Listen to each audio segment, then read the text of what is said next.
Barnabas is like, ha ha ha ha, you have fell into my trap card. Then he brings down the dome from the Simpsons movie. You can't tell me that that's not what happened, Kyle. You can't tell me that that's not what happened.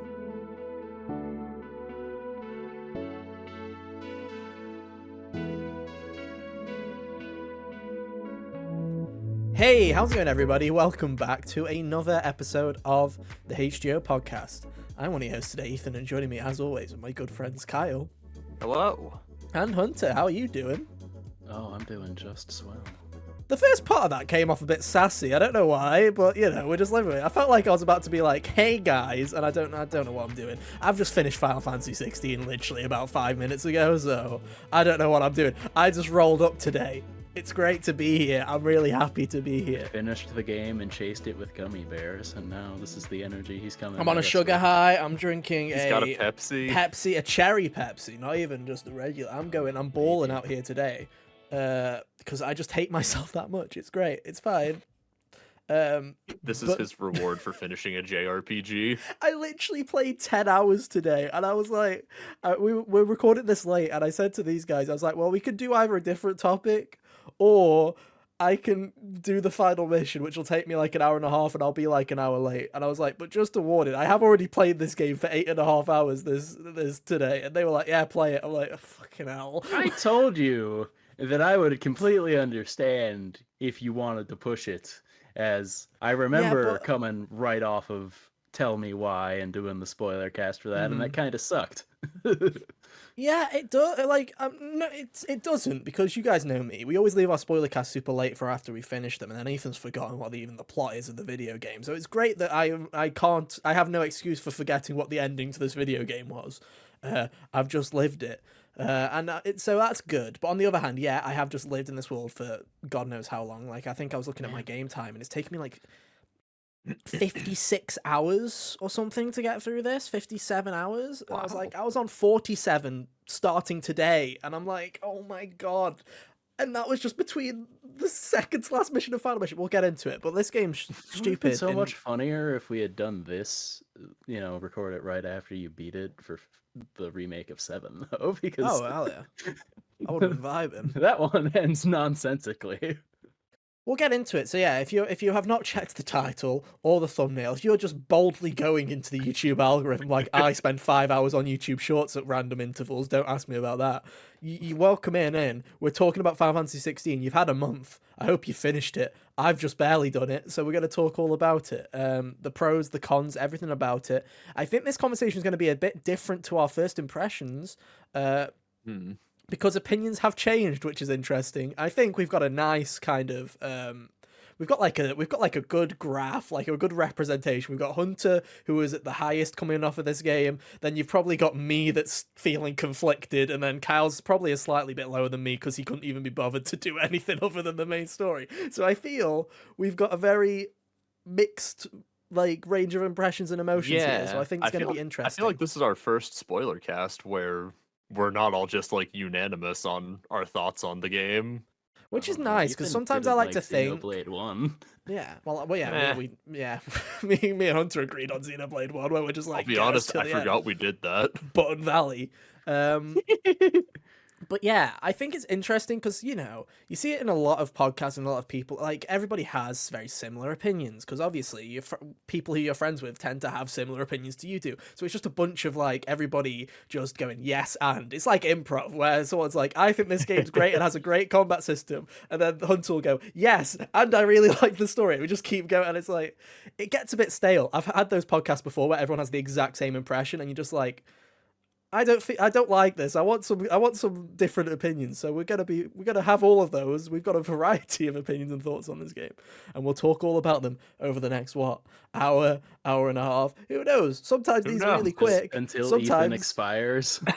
Until I expire, what will kill me first? The really sugary candy or the Coke? Let's find out. And I mean Pepsi, by the way. YouTube, this video ends when the gummy bears run out. Trust me, I will not run out of gummy bears. I'll run out of the will to live beforehand, because like I say, my blood sugar tolerance is way lower than it was when I was 8 years old. It's good fun. But yeah, if you're new here, welcome on in. This is the HGO podcast. We're here every Monday around about 12 Eastern, 5 UK time. You can find us on podcast services everywhere. Just search for Hot Games Only. We're everywhere. Go and find us. You can. I'm struggling to find somewhere that we're not on. No one's come to me yet saying you're not on this, so I think we are everywhere now. So go and check us out there, or go to youtube.com/hotgamesonly, where you can look at our stupid faces each and every week. If you're new here, hit that subscribe button on the YouTube channel. We are trying to get ever closer to 300 subscribers. That'd be great. We'd really appreciate it. I will be playing Peppa Pig shortly. Leave me alone. Do not start pestering me on that one. We're not talking about it. We'll just get through it. I feel like I'm away next week, so I feel like it'd be really funny if it's like, oh yes, Ethan's gone away and the last thing he ever did was play Peppa Pig on the PS5, and then that was it. Like, just disappeared off the face of the earth. Is that game available on the Switch? You could just knock it out. I'm not buying it on the Switch. It's free on the premium tier on Plus or whatever. I'm not paying for it. I realize that. Okay. Yeah, I'm not paying for Peppa Pig. I mean, how much could Peppa Pig really like cost? 30 more quid. than It's you'd like want to $40. spend. Yeah, more than you'd want. I don't know. But anyway, while Cal does that, this is obviously a spoiler cast. We usually like to do on these. So like I say, they're a bit different. Oh, housekeeping as well. The review for this game is up on YouTube. So if you do want non-spoiler full impressions from Hunter, youtube.com/shotgamesonly, check out the review. That is out now. Anyway, like I say, usually with these spoiler casts, we like to do two little sections. One really short section and one really long section. The really short section is we like to give our final opinions, non-spoiler related, just so you can get a last impressions kind of us coming off of the game without spoilers. And then we'll go into big boy spoiler mode, where we will be spoiling everything. And I mean everything. There will be no stone that was left unturned. We will ruin everything for you. So you're either going to have played the video game, or you don't care and you live your life vicariously like that, and you're just going to watch anyway. And I salute you for that one as well. So yeah, we got plenty to talk about. Let's just start with our non-spoiler impressions. Hunter, I'll let you go first, because like I said, there's a whole video basically of you having those impressions on the channel already. Yeah. So, what's your final opinions on Final Fantasy 16? Oh, I really liked this one. It's easily my favorite favorite new one anyway, since the PS2 games. So, I still feel like my interest in the series veered off, starting with 13, and I strongly disliked 15, so it was nice to feel good about a new one again. Very cool. Kyle, how are you feeling after your shorter playthrough of Final Fantasy 16? Yeah, so I only did main path because I don't really care about doing side stuff in games. So that's where my opinion's coming from. I didn't really much care for this game, truthfully. I think its combat got very stale very quickly, and like a lot of the end game powers that you get didn't really do enough to bring the combat back up for me. I thought the story was fine. I thought it was good enough to keep me going, but honestly, the gameplay just really did not do anything for me after a while.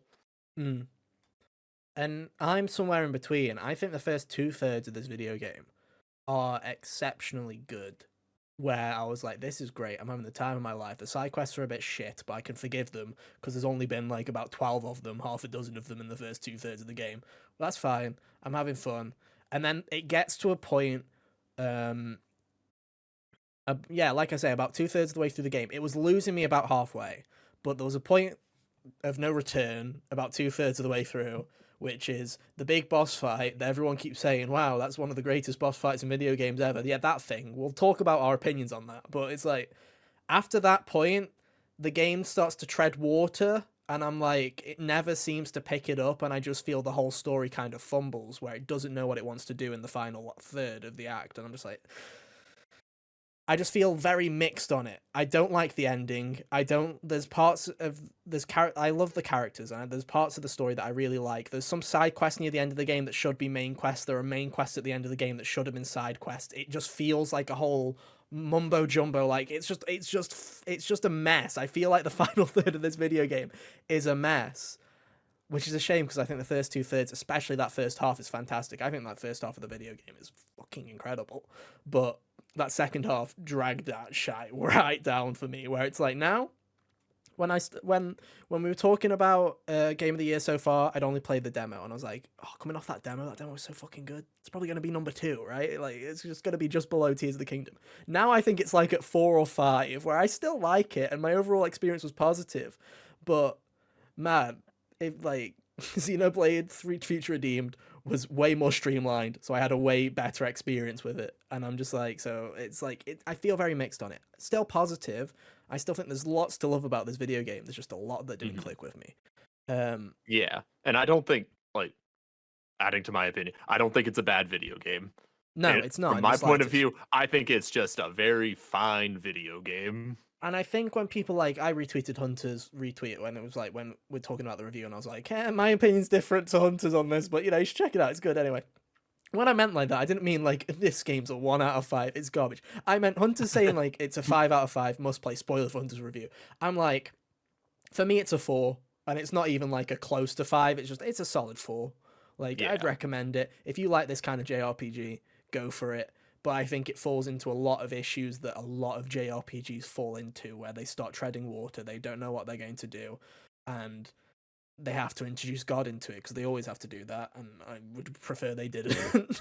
Not for a religious point of view, just I'm sick of fighting God. Like, can we not? Yeah, Thank just you. in either sense, just stop introducing God. Yeah. Keep it to yourself. Yeah. So those are kind of non-spoilerish kind of opinions. So there you go. If you want to, I'd still give it a 4. I still think you should check it out. If you are interested in this game, you might like it a lot more. Like, everybody, there's a lot of people that have loved this game.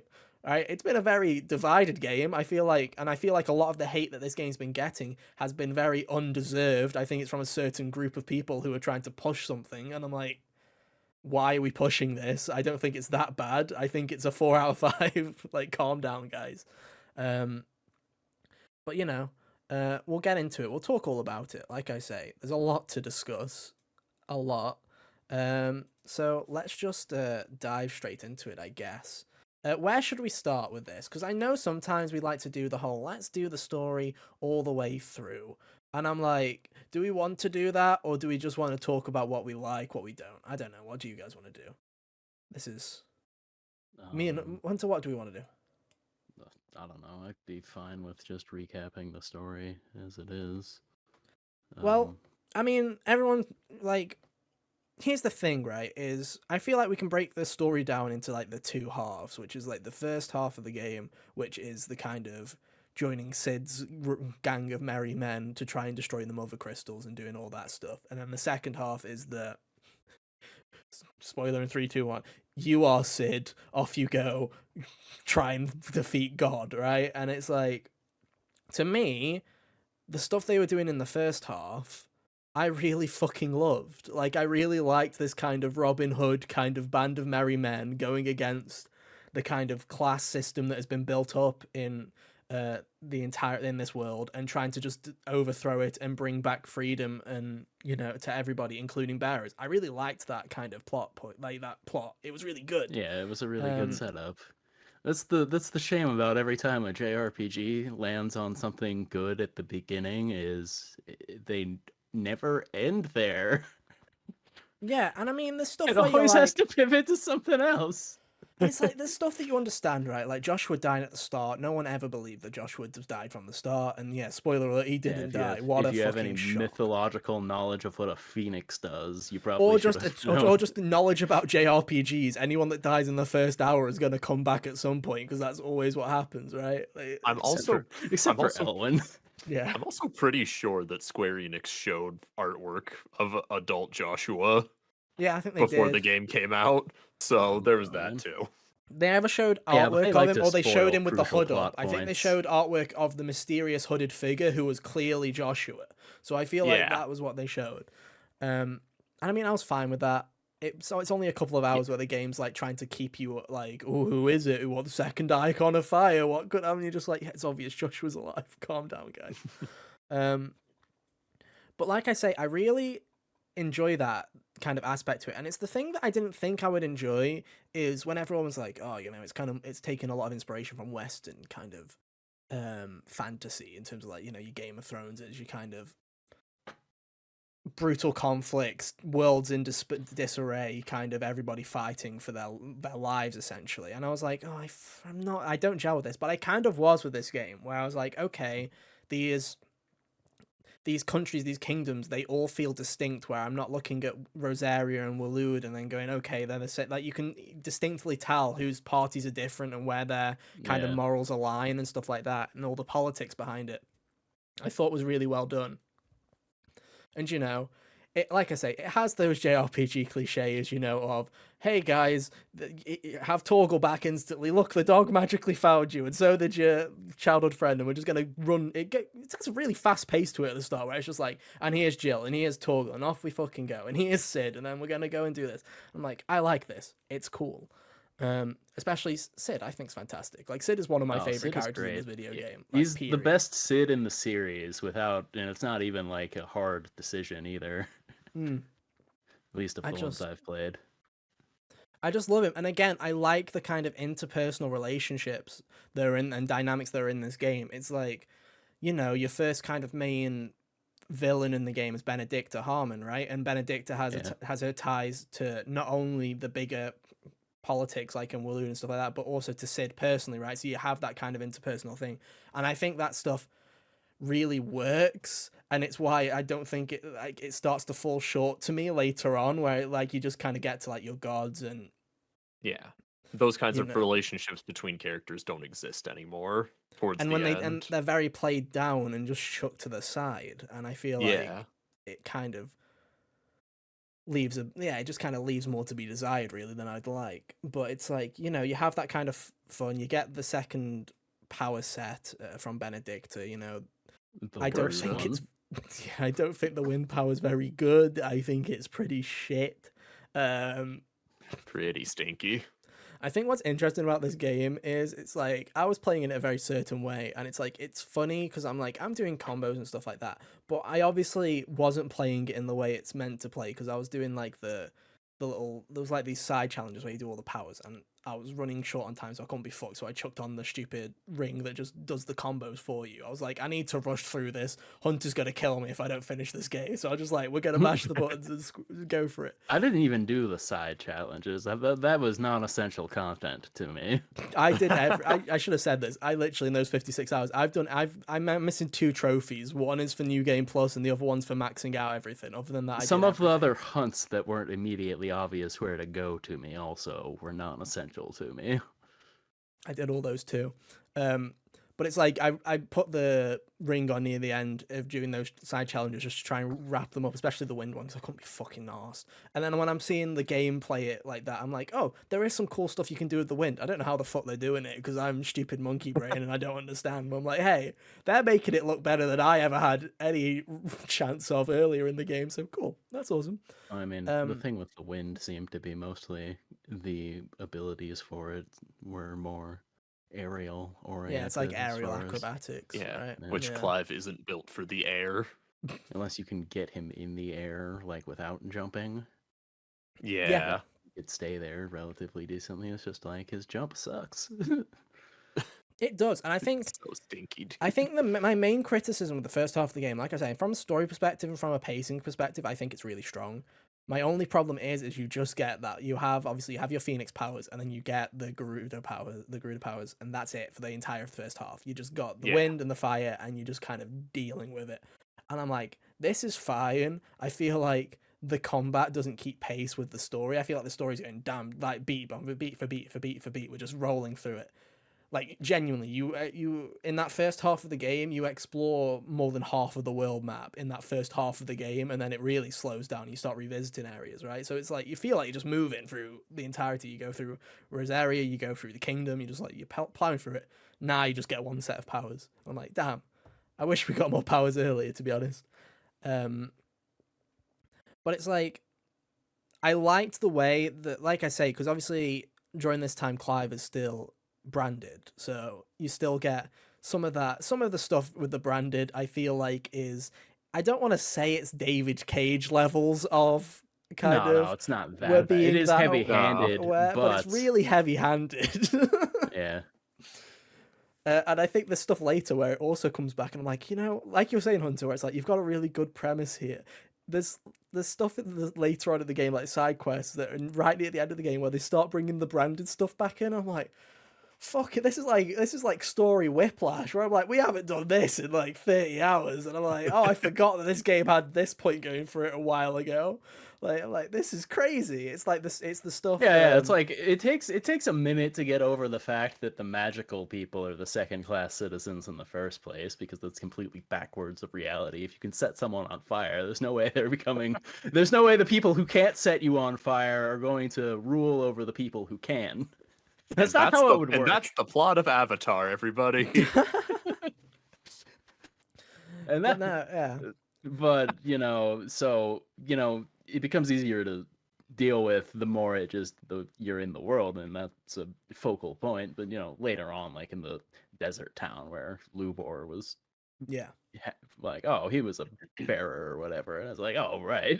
That's the point I was literally talking about. The final mission with Lubor is everyone just being extremely kind of like, anti-bearer and just being extremely kind of bigoted. And it's just like, we've not done this in 30 hours. What? Like, I'm just turning around going, why? Why are we coming back to this for no reason? And I'm like, oh, it's going to resolve itself. And that side quest literally is just like, wow, he told us enemies were coming, and they were coming. It turns out not all bearers are bad, and I'm like, the little kids had to also tell the adults that they were stupid.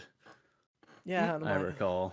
God, it was like I say, a lot of it's very heavy-handed. I think some of it's done well. Like I think the stuff with Martha's done well with the the church, the chapel with all the dying branded in it, and I thought that one was really solid. Like that whole thread that continued throughout was nice. Yeah. And again, I like the kind of the relationship dynamics building, all that stuff, the relationships building between Sid and Clive and Jill. I'm like, this is great. There's some really good stuff here. I hope they keep this up for the rest of the game. And they don't, but for the first, they had me in the first half where it's like, man, we'll get to the ending especially, but like I say, at first when I saw people were critters, everyone was like, I saw there was a lot of people hating on Jill, and I'm like, why are you hating on Jill? I'm in the first half, I'm like, why are people hating on Jill? Jill's a great character. I'm having a great time. And then there was that point where she there's the point where she has to go to her slavers basically and sort out the mother crystal, right? You have all that kind of scenario, and I'm like, what are they on about? This is great. We're having a great time. She's getting plenty of fucking screen time here. What could possibly go wrong? Motivation's unique from just being around for Clive. Yeah, and then that's it. They it's as if they had a quota and they filled it, and they were like, right, sign it off. And I'm like, fucking hell, dude. Like, my problem is this game has so many good characters and does fuck all with 90% of them. Where it's like, oh, there's so much good, and I'm like, man, I'm kind of glad that Sid died halfway through, because I feel like they would have just fucked him up anyway in the second half. So in a way, it's almost like dying made his presence mean more even after he was dead than some people meant alive. 100%, man, 100%. Because it's like, like I say, there's some interesting stuff, and there's some interesting side quests. There is some interesting stuff in the side quests, right? I like the stuff with Martha. I like the stuff with the Guardians of the Flame, right, with Wayne and stuff like that. His Clive's uncle, I think, is Byron, is fucking incredible. I love him. Uncle Byron his introduction was when I realized they had me. I'm like, oh man, you can literally introduce anybody, and you'll probably get me to like them. Same, and it's like, I was so obviously they were introducing all these characters and all these people that I liked, and obviously because the first half was like, and your brother's dead and your dad's dead and all these people are dead. I'm like, okay. I'm like, oh, Uncle Byron's cool. I'm gonna hate if they kill him off. So I'm just sitting on edge. And then when I look back at it and I'm like, oh wait, literally, like up until the end, fucking nobody really died. And I was like, I'm like, from Sid until the final mission. From Sid till the final mission, no, there's no stakes with any character. I was sitting there going, oh, someone's got to die at some point, right? No, I was like, Gav, I'm like, it's going to be, Gav was on my list where I'm like, that's going to be sad when Gav dies. He's going to die at some point. No. For much of the game, I was like, well, I wouldn't take Jill off the table for demise. Well, I was Dude, like, yeah, I'm Jill's still gonna. shocked that Torgal didn't die. Fucking hell, bro. Same, I'm to be still honest. floored they didn't go with that. I feel like I lost a bet on that one. I feel like in a previous Same. episode, I was like, he's dead. I bet money on him being Same. dead at the end. You see, I think I originally thought that the second time jump was further ahead than it turned out to be, so I was like, surely Torgal would just pass of old age, if Well, nothing apparently else. Torgal lives for Oh, that fucking dog's ever. immortal. Yeah. Because I He's thought he was got on his Fenrir last. powers. I thought he He was on sure last does. legs. That just Yeah, happened. when we jumped to the final thing, I'm like, oh, he's got to be old now. And then when like they're saying the goodbyes, and he's like, look after her. I'm like, fuck, is this dog gonna outlive Jill as well? By this point, she probably will. With like, because obviously because she was an icon, she probably won't have the same lifespan as everybody else because of the curse. I'm like, okay, yeah, probably will. Torgal supremacy. Torgal fucking outlives everybody at this rate. Yeah.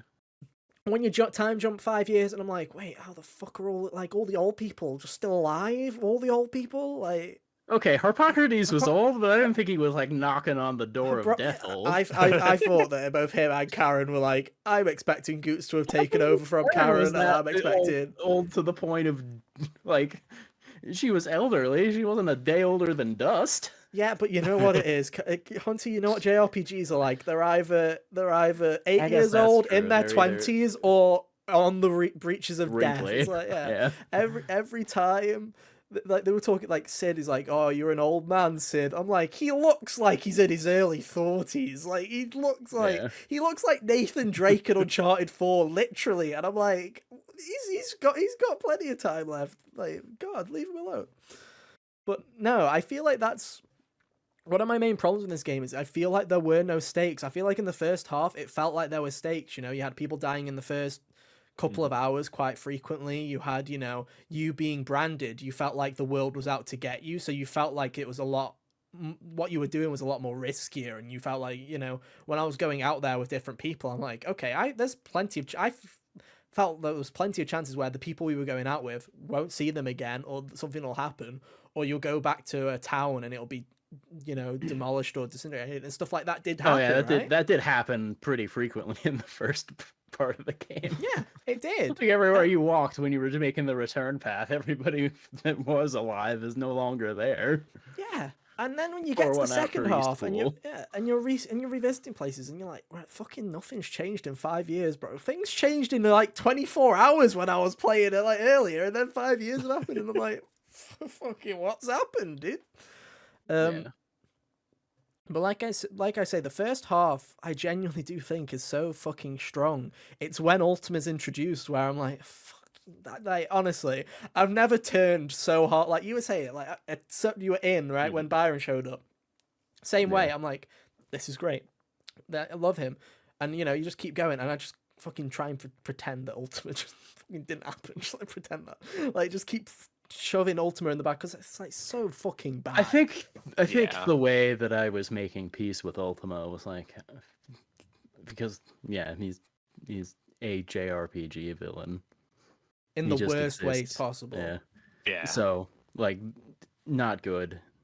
But also, I'm sitting there because almost Pavlovianly, being like, well, at least they didn't wait until the last 15 minutes to introduce this guy. There's a part of me that wishes they did with the amount of shite that Ultima spews at half the time. I'm like, oh god. That's true. Because it's like, I don't know. It's like I look at the first. I really love to hear himself talk. I look at the first half, and like I say, I love the whole Sid storyline, destroying the mother crystals, and like obviously you have that big sacrifice. I'm like, Ultima shows up, I'm like, fucking hell, no, get in the bin, right? But it's like the idea of having this kind of goal of him taking on Sid's role and having to destroy the mother crystals to free the twins from their own damnation, I thought was a really cool idea, and they could have just had the King of Waloed be the final boss and have him be the that would have been been better. Like if his country was just would have been a country of doomsday cultists, and he was like doing it because I don't know, he read something about Ultima and it sent him crazy. Yeah, maybe think he could have been a savior of some kind. Maybe even I don't know, do the JRPGs like their villain symmetry with the protagonist. Sometime may give him a lesser version of Clive's thing. Have him be the one who was responsible for Leviathan being disappeared, and suddenly when you confront him, like second to last time you like run into him, he hits you with like water powers or something. Yeah. That Like, would have been cool. I just feel like the world had a lot of interesting stuff, and like it just had a lot of interesting things going for it. Like the lore and stuff like that was so interesting. So that when they bring down the generic JRPG shite, I'm just like, I could have done without this so much. Like every time Ultima showed up, I went like I just turned The off. fun Like just I went just the fun away. went away, right? And it's like again getting into the second half, obviously when you get the electric powers, you're like, okay, this is cool, right? And you're kind of back for a little while of just, you know, Clive and Jill doing stuff, and you're like, that's cool. I like when the Clive and Jill are just doing stuff. That's fun. You have the Yeah, I stuff think that still carries on pretty solidly for another like third of the game. which is Like, like the like fact that yeah, it's up to the really, really, 2/3 it's point, when maybe. Ultima shows up and makes the sky go black is when it gets especially cliche JRPG. Because I still think you have like some interesting The moments, song at you the know. hideout when they make the sky dark is cool though. I like Twilight. It's a nice You tune. see, I don't. Oh, We'll talk about that when everything went depressing. That made my life a lot more miserable.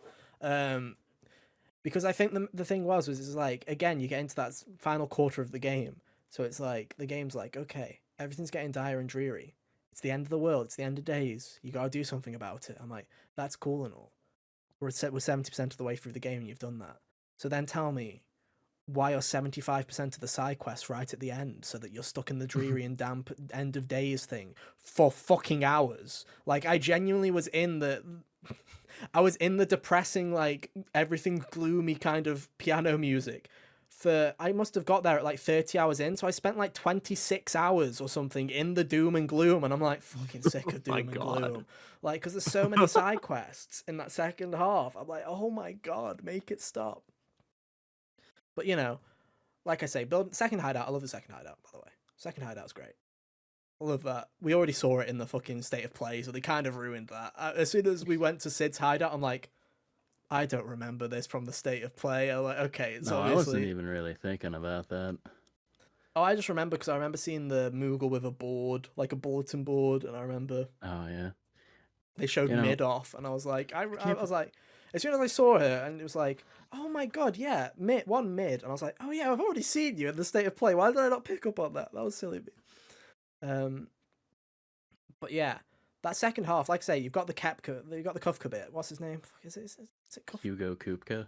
Kupka, that's it. Hugo Kupka. Which I can't say Hugo Kupka. I'm tired. Okay, I've played this game It for too takes long today. everything I have not to call him Koopa.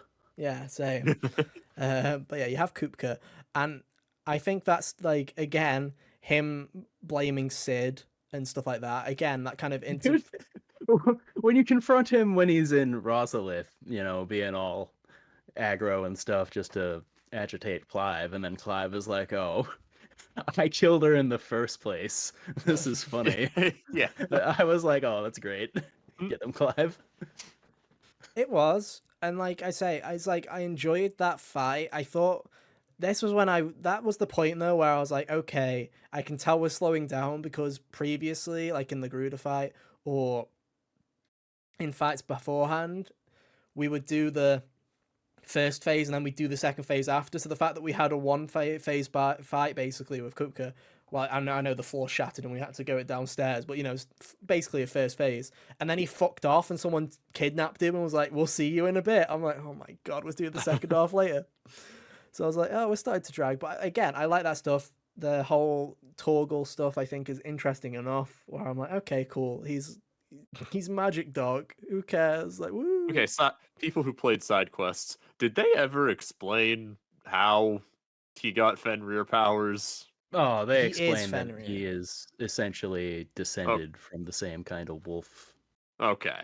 that Fenrir In was. the same way that Okay. they're all icons and they've been descended, he's basically the descendant of dog powers, man. Uh, Cool. Yeah. and You go, because dog. he has more powers than he's supposed to be Shiva's protector, right? That's the idea. Is Torga's supposed to be Shiva's protector, but because he spent so much time with Joshua and Clive as well, he basically has the three power. He has all three powers basically. He also has, Huh. he also has Sid's power, like Sid as well, because he hung out with Sid. So he basically has a load of energy from everybody basically. So he's basically the Clive in dog form, is what they're trying to get at. Yeah. He just nicks Oh, boy. everyone's fucking Juju. Just like, it's mine. Torgal could solo the final boss. It's true. I think believe. Torgal could solo any final boss in the series. Suck it, Kefka. Probably. But so you go over to the desert. You've got all that stuff, and again, that's the Titan boss fight. How are we feeling on the Titan boss fight? Because people love that boss fight, and I'm like, there's some really cool moments where I'm like, oh, running up the side of stuff and doing all that stuff. I liked it. That's really cool. It went on for too long. That's my Reminded me of fault. Asura's Wrath. It was neat. But yeah, it went on way too long for me, where I was like punching the fucker for the third time. I'm like, I've been at this for 15 minutes. Can we wrap it up? I'm sick of punching. And that's like my main criticism with the boss fights in this game are they're good. Why are they so damn long? Calm down the health bars just a smidge. I don't need every fight to be I don't know if 3 they were phases. afraid of to just, drop the health a little bit either, because it's not like you can go and really over level yourself to a ridiculous degree. I mean, you can if you just do the bare minimum, you're technically over leveled. I was over leveled the whole time. I didn't realize there was a level cap. So there's a level cap at 50. I hit 49 doing everything, so they give you like 1 level of XP grinding bars basically. I'm like, wow, one whole bar? That's so generous. They just expect you to be over leveled. I'm like, just chip it down a bit. Let's chip that, especially when you're giving stuff like you later on. You get like Odin's ability. If you get Odin's sword out, get it to level 5, and just do the move. It instantly kills anybody that isn't a boss. Just on the screen, just wipes them out. And I'm like, well, if you're gonna have stuff like that, just let the health bars be lower, because it seems ridiculous. It almost makes me wonder if they were kind of balancing the game around doing that Final Fantasy mode, New Game Plus. I've heard that rather than just the base game. I've heard it's terrible. I've heard it's no. I've heard everything's like super spongy, and they just add mini bosses in between where there already were mini bosses. So I'm like, oh my god. Yeah. Like I say, I'm 2 trophies out of it. I don't know if I'm gonna do it. I don't know if I can. I would. Really? I'm gonna play Peppa Pig. I'm gonna go away for the week, and then when I get back, I'll then decide if I really want to recharge your batteries. Do that, because it'll probably be another 15 hours of this game, and I'm very much fatigued. Hey, you can skip over the story. I can skip over the story.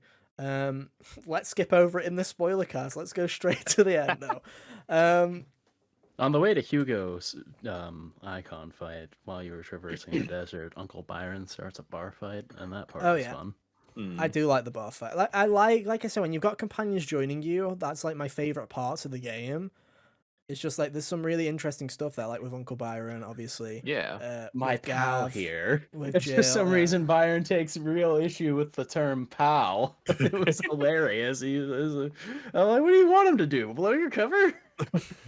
Yeah, the side characters in this game are really cool, but it just feels like they're a lot of just one and done with their cutscenes, with the moments that they get. And they do show up in the side quests quite a bit, but there's nothing substantial really with them, at least not huge. There's a couple of side quests that are huge, especially near the end, which shouldn't be side quests. And I'm like, this is dumb. You're wrapping up a lot of main characters' stories here.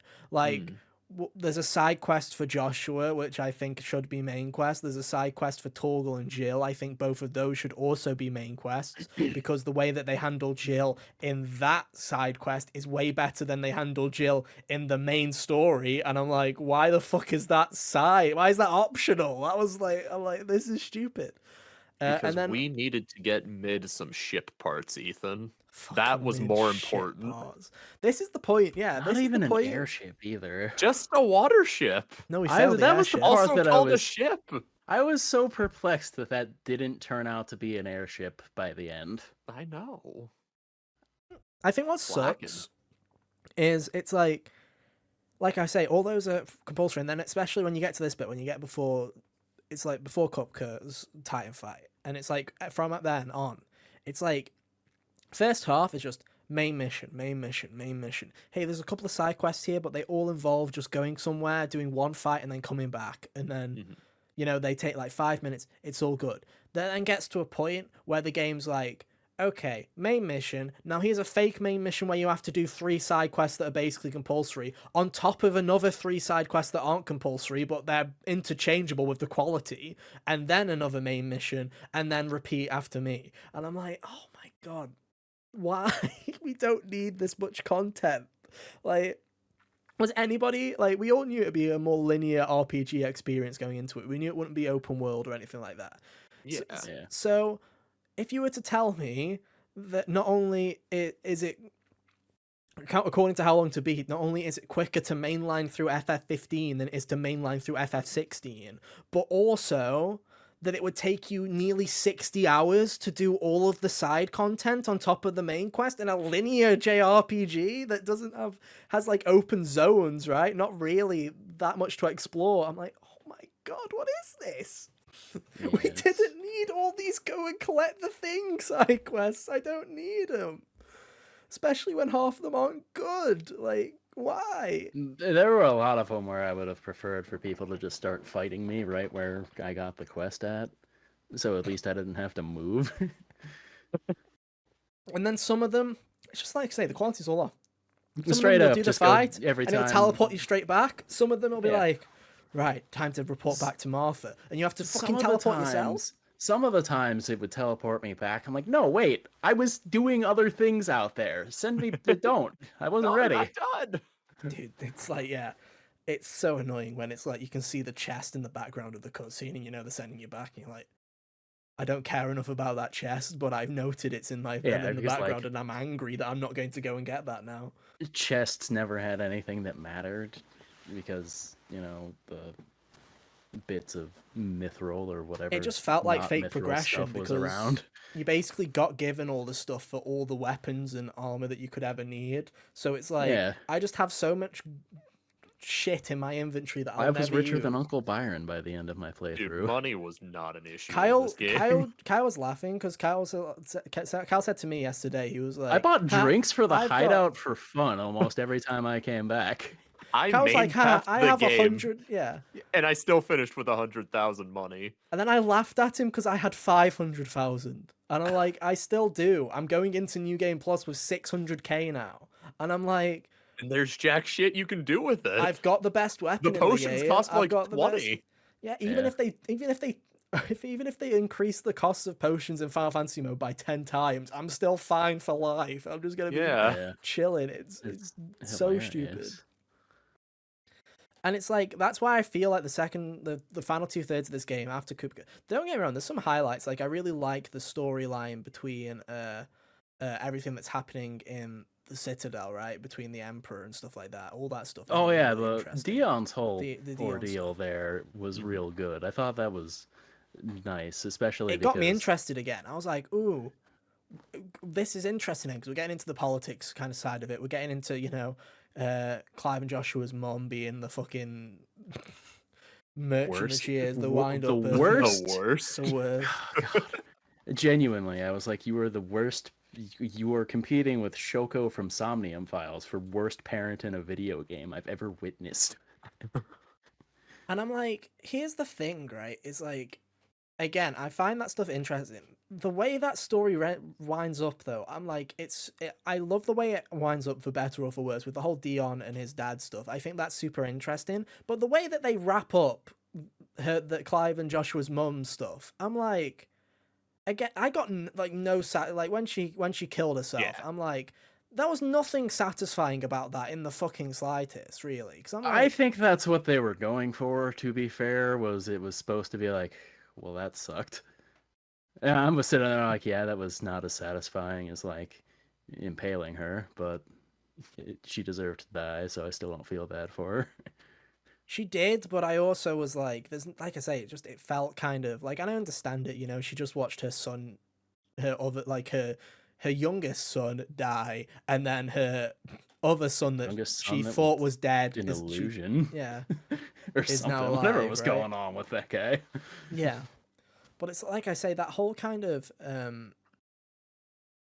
that whole kind of that whole kind of scenario I thought was really fun, and it brought me kind of back into it again. And I'm like, even the Ultimate stuff, I'm like, okay, Ultimate being a pawn, and I'm like, it's all interesting enough where I can let it slide. And then it was like, that was it. After that point, that was like when, for me, the story was just like, and now like the Barnabas stuff, it's just like we did Pirates of the Caribbean, we did fucking every generic thing ever, and I'm like, oh fucking hell. We did Castaway. We did Castaway.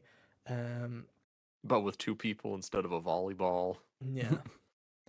And it's like, it was just, imagine feeling like, ugh, this game is dragging its feet now, and then every time you get through a main mission, the game's like, you thought we were dragging our feet? Here's fucking 3 side quests, and you have to go and do 3 tasks for Sid while you're at it. I'm like, let me stop. I'd rather not.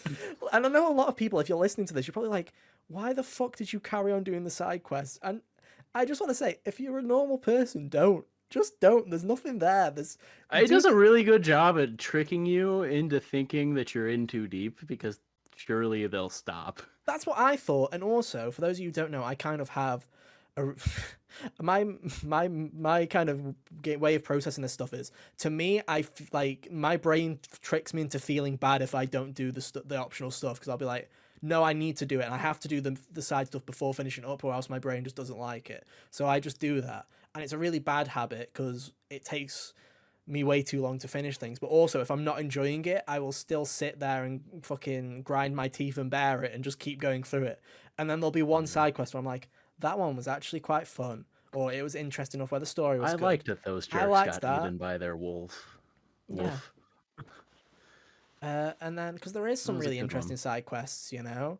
The one town that was like, it was like the Lost Wing, that guy, and the fact that he basically engineered it to be his way of taking revenge on the one guy, that was super cool.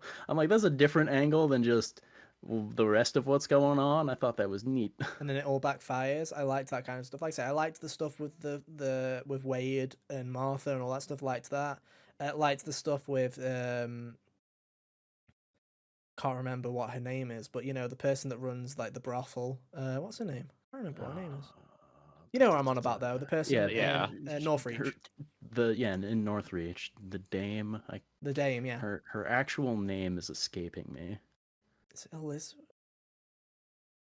I can't remember. Is it Elizabeth? I don't remember. Anyway. I don't know. Whatever her name is. That stuff's interesting. Isabel. Isabel. Yeah, okay. Thank you. I was close. You were. I was close. Partial credit. Be one of those. For me, that was close enough. Thank you, pushsquare.com. But no, there's some interesting second side stuff. Like, you know, again, in the first half, you had like the dad and the son who were tricking bearers into going to help his son so that they could just watch their pet brutally murder the bearers because they got a fucking laugh out of it or whatever. And then you just have that guy that just kills basically the beasts, just like they die, and it's just like, it's pretty fun, interesting stuff. The girl who's like, I lost my pet, and then you find out it's a bear. I thought I was looking for a doll until I saw the person and the quest marker on over the person, and I'm like, oh no. Yeah, I'm like, fucking hell. But again, other than like other than if it takes place in a place that you've been before and you know the characters, they seem to be worth it. But there's so many generic ones that are just not fucking worth it. Where I'm just like, there's so much shite. And even if you do get like a potion upgrade or something like that, I'm like, it still wasn't fun getting it. I'm just like, okay, cool, my potions do more health healing now. That's great, thank you. Why did I have to go and collect 3 flowers to do that and then come back? And then it's like, ugh. Just let me buy it with the money that I have that I'm never going to use. Please. Anyway. Yeah. But it's like, you know, like I say, after we've done the whole Dion kind of situation, there's some interesting plot lines. Like, you know, they do wrap some random stuff up where I'm like, wow, did you really have to start teasing that stuff or threading that stuff? Like the little girl with the potions. I'm like, did you really have to like keep bringing her up like every couple of hours just so that you could have her save Dion at some point? I'm like, There were a few times where after she showed up the first time, I was like, "Wait, are you like the same potion girl?" I had to like Yeah, check. I was like, I was like, oh, "Oh, she's it the is potion allegedly the girl. same potion girl." I'm like, why won't they name you? Yeah, Give me a name at least. not allowed. Not allowed. So it cracked me up that Dion went through all of his nonsense, and then while you're out, he just was like, "Well, feeling better enough to walk. Bye, guys." And then when you watch him in the cutscene, he's hobbling. So I'm like, literally anybody at the hideout could have just gone, "No, you don't," and pull him back because that fucker was like he was on last legs anyway.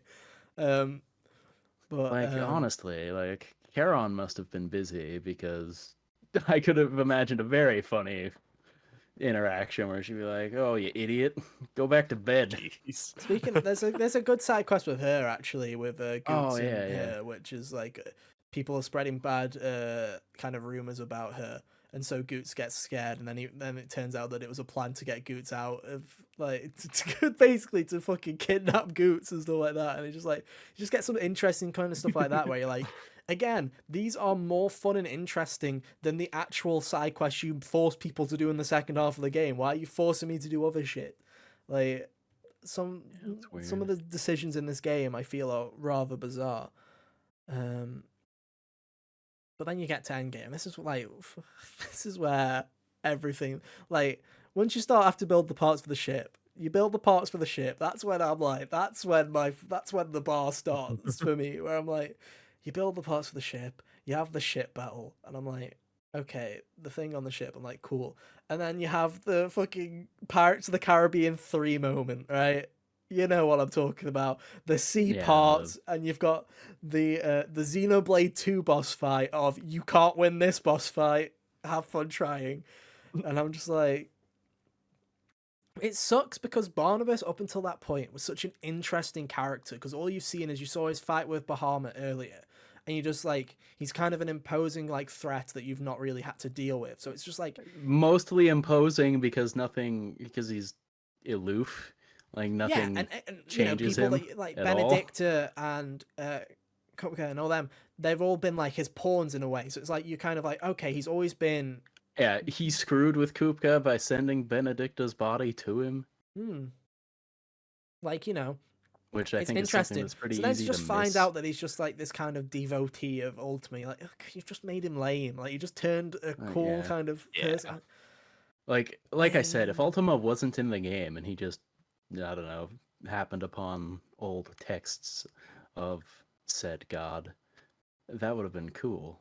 Yeah. Because when you don't actually have the death god that he's answering to, and he's just kind of talking about it in the abstract, it makes the whole motivation much more interesting. Yeah, Because they're like, oh, you could just be insane. You're just gonna kill everybody because you think it might work. and then just even more awkward because you're like, there's that scene with him with naked Benedicta and naked Kupka, and then his mom, and you're like. I'm Yeah, like, yeah. I was like, I know was you the guys are scene. I know you guys yeah, are going for like Game of Thrones, but like, come when the it did fuck on! Like, that, what is this? when it showed that lady, I like paused the things. I'm like, who are you? And I'm like, then like, and is that like it's his? like it's his mother. It's Barnabas's mother. I'm like, Like no, Tim I Allen noise. like oh no. Um, so don't like yeah, it's that. like there's some interesting stuff. I also feel like again, you have that fight with him and you lose it, and then like later on, literally like if you're not like me and you don't do the shitty side quest, it's literally like an hour and a half to 2 hours later, Yeah. you beat him and he's like, "You've grown so much," and you're like, "It's Nothing been 2 hours." Like that feels like it was supposed to be earlier. I'm like Thanks, that. dude. I saw boobies. It gave me power. Can we talk about that scene? Can we talk about the Jill and Clive scene?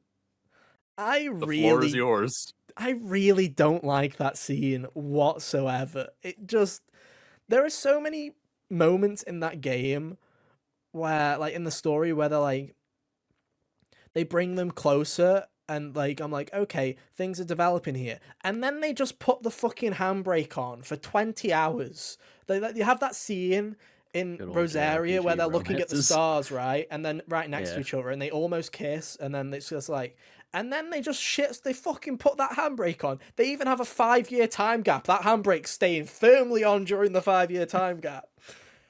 And they do fucking nothing until that scene, and it just goes from fucking nothing to they're now naked on a beach for the. And my logic was because they were in the ocean, they need to dry their clothes. Yeah, their clothes were wet. I'm pretty sure was the reason because like I don't think there was more lustful energy at the beginning of the game between Benedicta and Hugo, whereas these two were just kind of hanging out. Bing chilling, yeah. Like, I don't really think that was the nature. I think it was just kind of one of the things where it's like, oh, it's more the world's more grounded, so yeah, they need to dry their clothes. Yeah, but that's not what they were doing. That's not what they were just like. Yeah, fuck it. They were there. It's wet in it. Yeah, dry the clothes. Like, dude, if only someone had Leviathan powers, they could just pull the water out of the clothes. If only, yeah. Poor Leviathan. Yeah, if only someone didn't have the firepower, so that they could have just, heated up everything around there just to get dry it off a bit. Or the wind power. Yeah, or the wind power. Anyway, that's not the part that I hate. The thing that I hate is, again, they put that handbrake on and then they just go for it, and it's just the choreography of that scene, obviously because they're naked, it's just so awkward where they're doing these like fucking model positions where it's like, it feels like a photo shoot where it's like, we can't show dick or booba, but so we're gonna like in our M-rated game. In our M-rated games, it's like we're gonna sit up like this or whatever and just do random shit, and it's like, it just felt so awkward where I'm like, I would have much preferred this scene with clothes on. It would have been a lot better with clothes on. It just felt so awkward. And it was like, I remember saying to you, Carl, because I was like, I think I know why Jill's going to lose her powers. Because I said to you, I think I figured it out.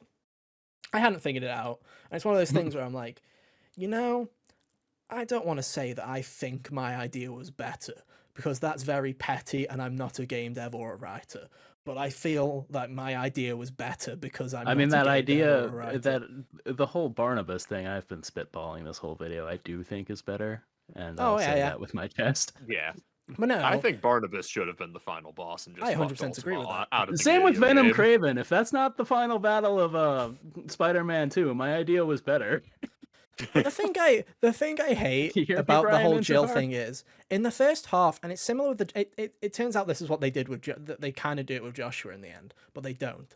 It's in a similar vein, was they go out of their way in the first half, in the first 2/3 basically, to be like, these powers are killing Jill. Like, Jill is genuine every time that she's using Shiva, because Clive can't summon Ifrit, it's really damaging her to the point where it's like, the nurse is like, she can't keep doing this. So I was like, okay, I thought that, especially when, she's using her powers and she's creating the fucking parting of the sea, basically freezing it. I'm like, this is it. This is going to drain her that much that Clive's going to have to take her powers to keep her fucking alive. That's what I thought was going to happen.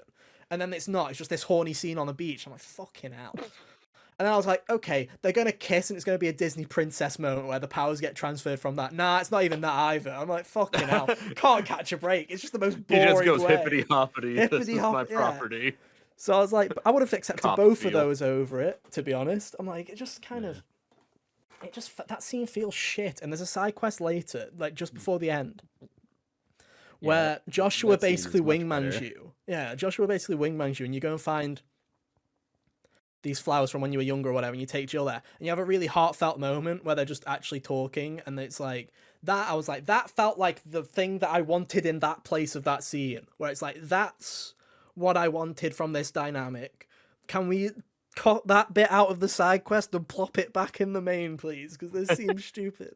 It's hilarious because Final Fantasy as a series, I feel like, is very hit and miss with their romantic payoffs. And this is the first game I've encountered where it's like hit and miss at the same time with some of it. They do a wonderful job in the first half, and then they drop that bag so fucking hard. It's unreal. Like, in Final Fantasy X, I think the scene that's like the romantic payoff there in the lake, people who are familiar with the game know what I'm talking about. I think that scene is incredibly stupid, barring the song. Like, and I just want to say, they do like an underwater dance routine. It's hilarious and dumb. And I 100% think that naked scene of Jill and Clive is also really fucking bad. I don't think it's a good scene. I think it's like they're both facing their backs. They both got their bodies in very specific positions so that nothing is showing to camera. Yeah. It's like there's nothing. It's as if someone was like, someone was like, hey guys, when God of War, the God of War reboot, it's really smart with its camera, how it hides things and does stuff like that. They were like, we should be smart with our camera. And they weren't, because they're on a fucking beach, so there's nothing there. So it's just like, and they pull this really awkward pose in every way possible. And it's just like, it just is really fucking bad. I'm just like, this is an M-rated game. I'm like, why are you going out? You're like, hang on, guys. We can have the decapitation. We can have the brutal murder. We draw the line on that. We've got to play it like it's PG friendly, like it's Titanic, like with the with the positions. I'm just like, it's Ain't so me, awkward. Clive. They should have just had clothes on. That scene would have been a lot better with the clothes on. I'm just saying. And, that's... I'm sorry, JRPG fans. I know you're horny as fuck, but, sometimes we have to make sacrifices. Put clothes on the characters. That's what we're doing. Because, my God, that scene... I saw that scene, and that's genuinely when I was like, and it's over. Like, that was my dream. That was like, and I'm out. I'm like, fucking hell. They went for the horny fan service moment. I'm like... Well, just prefer to just because it was just like I say, very awkward. And then she fucks off. Then she's basically gone for the rest of the game. She's just out of the video game. Yeah. She gets one more moment before the final boss. She gets a side quest, and if you finish that side quest, she joins your party again not for the final boss, but she joins the party for all the. The most annoying part about that was I left Jill's quest until the end because I was going in like order of emotional importance. So, I'm laughing. I would have done the same thing if I was doing side quests. I basically did the same thing. I did Joshua and Jill at the end. So and the rewards for those ones are getting Joshua and Jill back in your party for well, I already decided that I'm not doing the hunts game. Thanks for nothing. I did have a few hunts and stuff to do with them left, but it was just like I feel the best I got was collecting some footage for the review that I decided wasn't working because I didn't want to have Joshua in the background shots. Yeah. Yeah. So I feel like, and it's so settled for arcade mode. But it's like it just sucks, man. I'm just like, it just wasn't like they just fucking whiffed. It's like they took a hit, and I'm like, I really like the dynamic between Jill and Clive. I like that they're doing this where it's just the one, you have the problem with fucking Final Fantasy VII where you've got two love interests basically, and the game just has enjoy the war, and then you just have the war, and then that's about it, right? And people are still fighting. Even though that it war really shouldn't be a day. war, especially in retrospect now that we know what Zach's deal is. Yeah. Oh, 100%. I've said this before, that I'm on Team Cloud and Tifa till the end of the day I die now, because I know what happened between Aerith and Zach. So I'm like, I know where I stand. I know that everybody else is on the wrong side of history. So there you go. It's fine. And I like how in this game they just go for it, and I'm like, okay, it's really nice to just see this kind of develop, and then they just fucking put that break on, and they're like, Salut, see you in 15 hours, here's a naked scene, handbrake again, hope you play that last side quest. Go back to the Final Fantasy X comparison. It's in a similar vein, like after the scene at the lake there, it's almost like that's barely acknowledged. Until the end of the game where she's all sad. And I'm like, well, this is dumb. And that side quest with... See you in 10-2.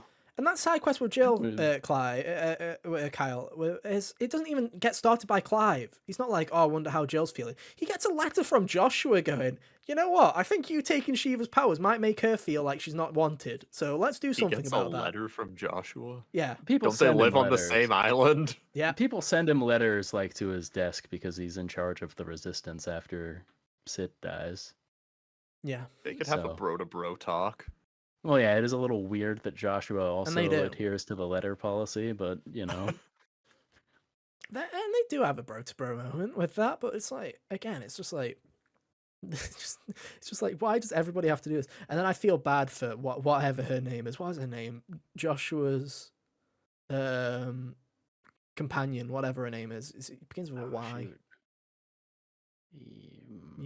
Whatever her name is. I feel bad for her. Yote, yeah. Yote, it wasn't a Y. It starts with a J. Sound.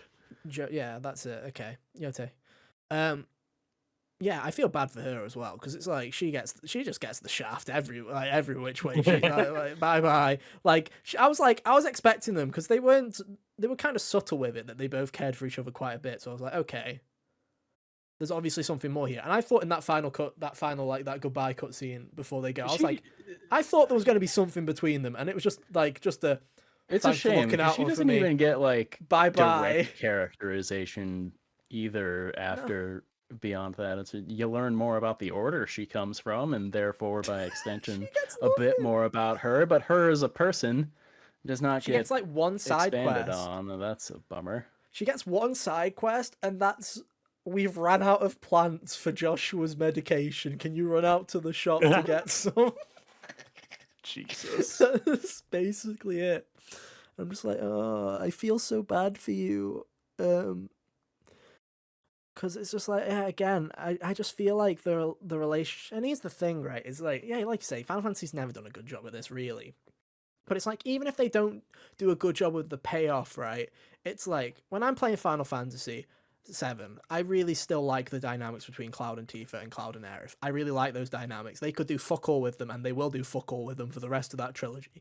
And I'll be there, and I'll be having a fun time. But it's like, oh yeah, what, you like that dynamic between Jill and Clive? Yeah, fuck her off. Just get in the bin. Get in the bin. Brother's back. Get in the bin.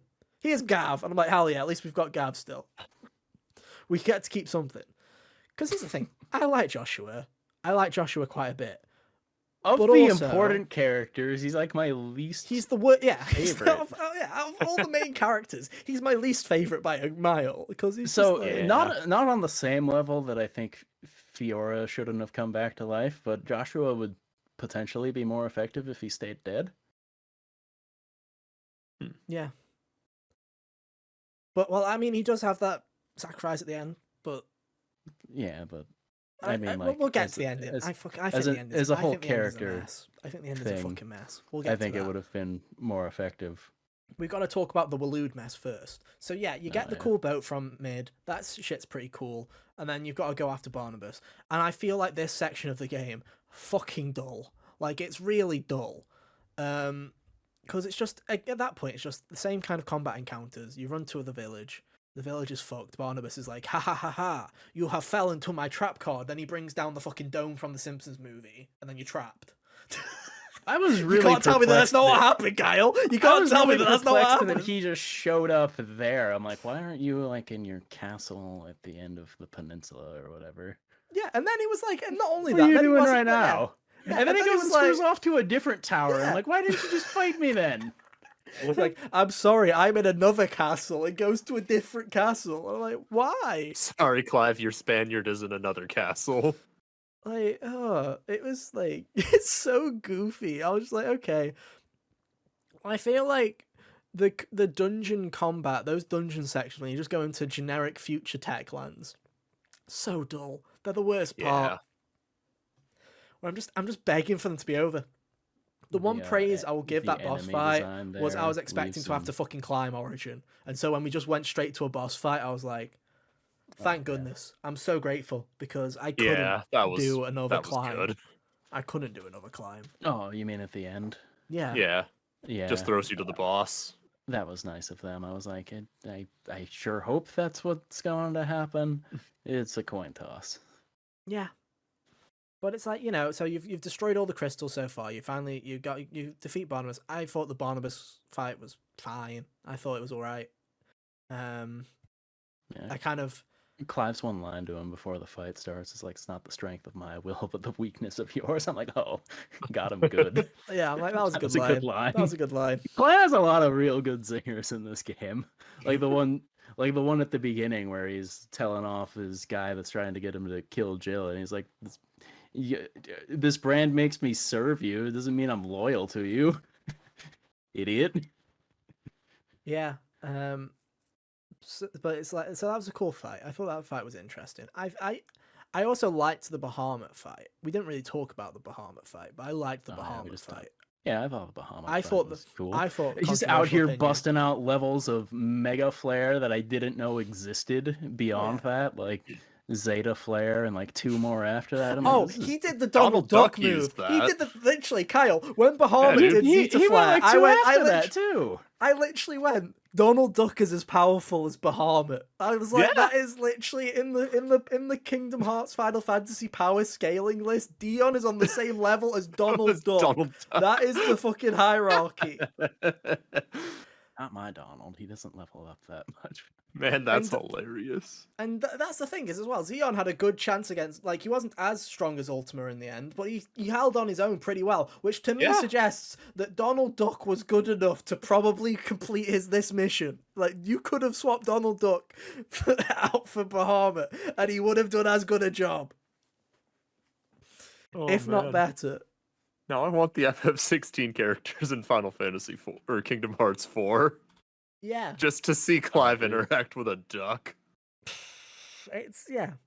But, you know, I thought the bonus, and then you go and destroy the crystal, and then it just, like I say, the game just kind of just keeps going. And I'm like, there's some interesting stuff. And some interesting little stuff. Like the pregnant woman who didn't turn because the child that she had is a bearer. I thought that was a really, like, cool little thing where I'm like, nice. Yeah, that was like, cool. I was just like, it was one of those things where I was like, you know, you've not done anything that's, like, not necessarily, like, kind of clever like that in a while, where I'm like, okay, why should I was like, okay, cool little lore bit where I'm like, okay, I like that.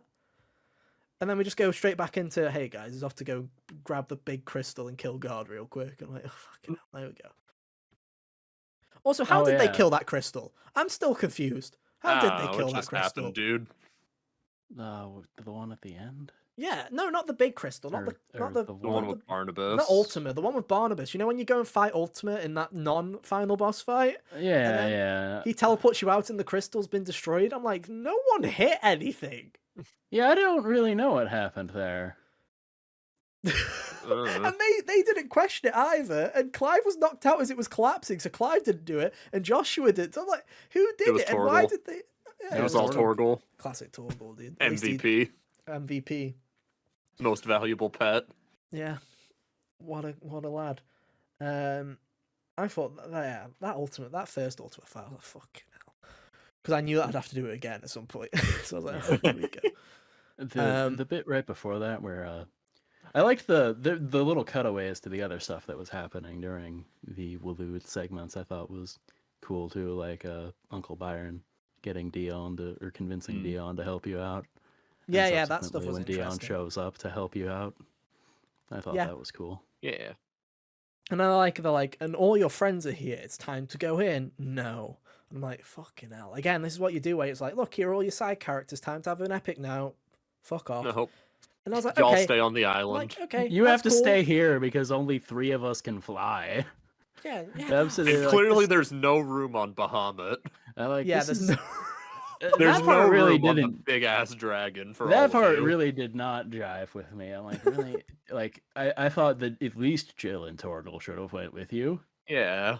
Like, I could see maybe not taking Gav to fight the Death God there because he's better at using a spyglass than he is a sword. Well, I was just like, so yeah, you do that, and then it's like it's time for final boss fight, right? And like, again, those side quests shouldn't have been side quests. A lot of them should have been main quests. At least 4 of them should have been main quests because they literally wrap up mid story, they wrap up Jill, they wrap up Joshua, they wrap up. I'd argue even like... the one with Dion and Harpocrates is something that should have been, especially considering the implication in the end post-credit scene and the conversation that Clive has with him. that fucking post-credit scene, dude. After the half hour of credits it gives you to sit through. Oh, if you hold X, it lasts about 30. You can fast forward I watched the credits for the first time I beat a game. I didn't have time. I'm sorry. That's fair. Developers. I was like, I was just saying, I wasn't looking to fast forward the credits. But and like, I liked the greatest hits playlist of the game soundtrack they had for me there. But yeah, so it's like you have all those side quests and they're super interesting. And I'm like, wow, these should have been main quests, especially the Joshua and the Jill ones, and at least should have been those ones.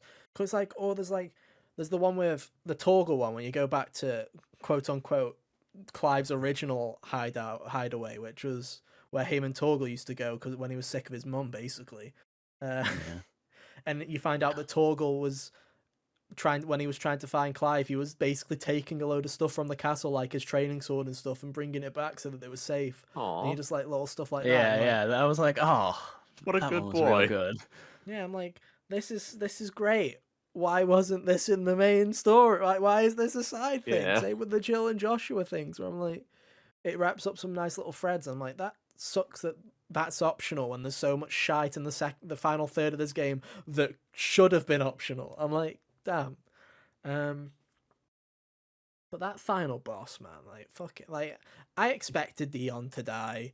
He was going to Yeah, go he on was the one dying. I knew for sure was I toast. was pretty And sure then that I'm like, Joshua was going to I die was as like, well. okay. I was like, Dion's definitely dead. One of the other two are going to die. Maybe all three. Here's the thing: is I I know was going like, into it it, I've should be not Joshua. the only Final Fantasy game that I've played a 7 remake, right? So sue me, right? But it's like I know going into Final Fantasy that there's a lot of people that are kind of sick of the main protagonist dying at the end. And I'm like, at some of them, like some people are like, especially after I already know about 15, right? So it's like already like it's Oh, like knowing oh, about he deserved it 15. though.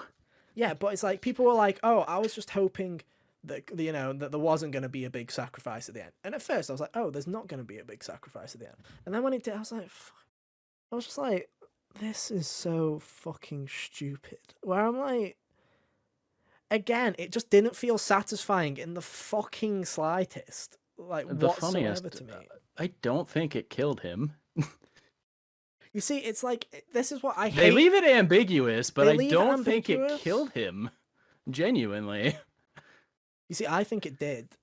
Nah, you see. So, along with Well, you only got his the hands obviously you've got started the petrifying. yeah. Um, but and I think that I think that's about where it stopped. Sid lived a lot of his life with just his hands being messed up and all that. Also, with the post-credit scene with the book, and also given that Clive was narrating the story, I think he just wrote the story in Joshua's name in a similar way to him taking Sid's name. You see, I think it could be that. I also think it could be fucking anybody else. I also I prefer that interpretation to other ones because it's the most narratively satisfying for me. And if they're going to leave it open ended, then I'm going to choose the best one. Do you think if they do a DLC, do you think they touch on it? Oh, well, they left it open ended enough to where they probably could just do whatever they want, and like even if they could have implied much more heavily that Clive was actually dead, and I still wouldn't put it past them to make a DLC where they were like, haha, just kidding. Because if I'm understanding all of the post-release content for Final Fantasy 15, that's about the size of how that story went. So I wouldn't be shocked. Like, honestly, I feel like there is some kind of built-in. They could probably do a DLC thing touching on Leviathan. Have Clive go through some kind of, oh, you're about to die, but not actually dead yet, and isn't dead by the end. Hoopla. Yeah, it's like here's the thing: is I nonsense. don't hate sad endings, right? Or I don't hate ambiguous endings to an extent, right? I feel like some stuff that's left in ambiguity, I'm perfectly fine with. Looking back on it, it's like the ending of Xenoblade Chronicles 3. Fuck it, if you're this far in and you're listening to a JRPG, fucking spoilers for Xenoblade Chronicles 3. I like how they leave that ambiguous with what actually fucking happens, right? With the whole, I like how it was tragic. I cried like a baby. I did not cry at the end of this fucking video game. Because of course I fucking didn't. I was like, yeah, of course, whatever. Fucking star dies out. The only time that I did get it, Gav got me. Gav nearly got me. That was the person. Jill? No, Jill didn't nearly get me. It was fucking Gav, because it was like... I like how Gav was just kind of upset because he assumed that whatever Jill was upset.